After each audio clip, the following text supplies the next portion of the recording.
You've probably seen it before. It's one of the most recognizable and controversial aircraft in the sky. It's a hybrid machine, really, born from a military disaster and designed to do what no other aircraft can.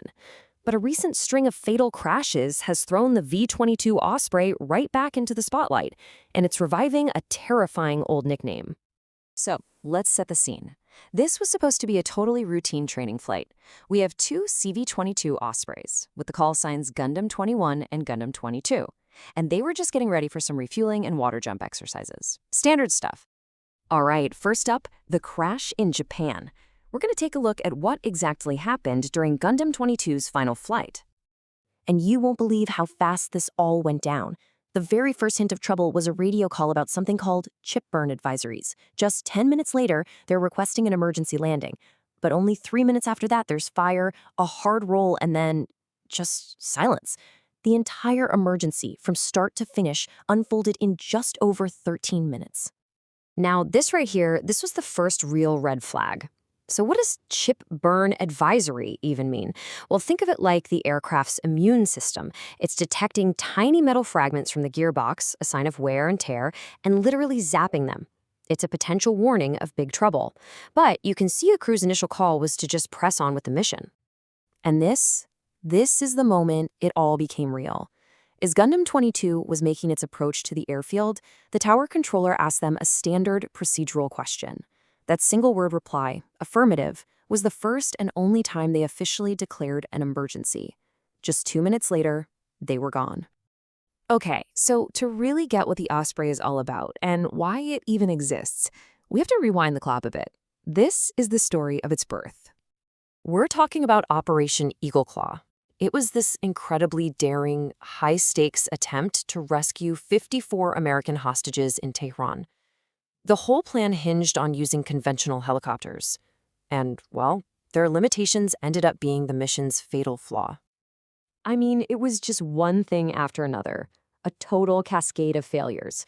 Their landing site got compromised, a huge sandstorm rolled in, and then critical equipment started failing.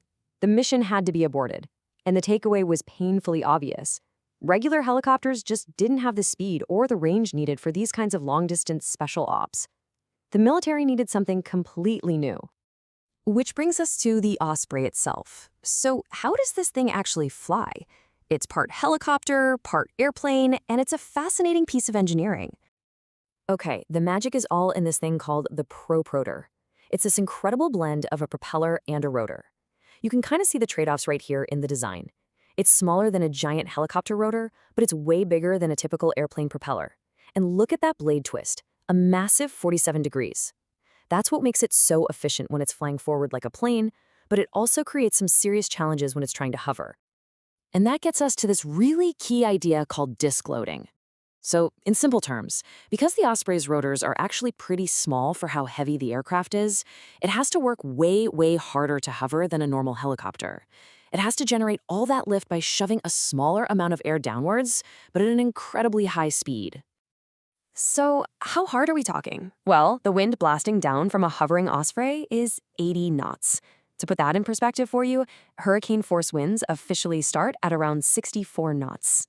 Yeah, this thing is literally creating its own hurricane just to stay in the air, which, as you can imagine, makes things pretty tricky for anyone on the ground. All right, so with all that technical stuff in mind, let's get back to the crash in Japan and see what the wreckage told investigators. Okay, so the investigation really honed in on the Osprey's super complex gearbox and that early warning system we talked about, the chip detectors. Think of them like little magnets that are constantly on patrol, looking for tiny metal shavings that come off the gears from normal wear and tear. When they find one, they zap. And what the flight log showed was just heartbreakingly clear. The warning system did its job perfectly. It burned off 5 small metal chips, no problem, but then it sent out a major warning. It had found a chip that was too big to burn. The protocol here is crystal clear: land as soon as possible. But they made the choice to fly on for another 15 minutes to an airfield, flying right past closer landing options. Tragically, they ran out of time. The gearbox was literally tearing itself to pieces from the inside, exactly like the system had warned them it would. So this all leads to the big question, right?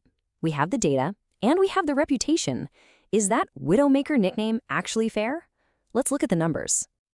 Now, if you just look at the raw numbers, the V-22 looks surprisingly safe.